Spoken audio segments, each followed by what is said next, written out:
Welcome back. This lecture is related to generating a multiplication table.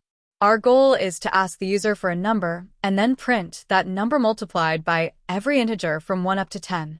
This requires combining user input, the for loop, and f-string formatting.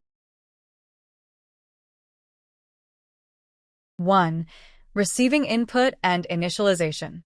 We need to get the number from the user for which we are generating the table. We immediately cast this input to an integer. A multiplication table may run from 1 to 10. In this lecture, we will use the range function. 2. The for loop structure.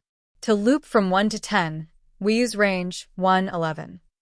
The loop variable, which we call I, will take the values 1, 2, 3, and so on up to 10.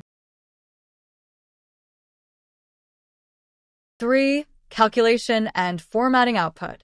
Inside the loop, we calculate the result of the multiplication, n times I.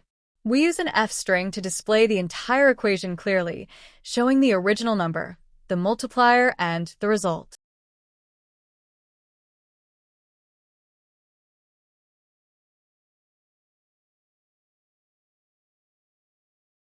To summarize, this exercise applies simple arithmetic inside a structure for loop, combined with careful range definition, can quickly generate detailed, repetitive output, like a multiplication table. We have now learned standard looping. Our next lecture 0913. Break. See you there.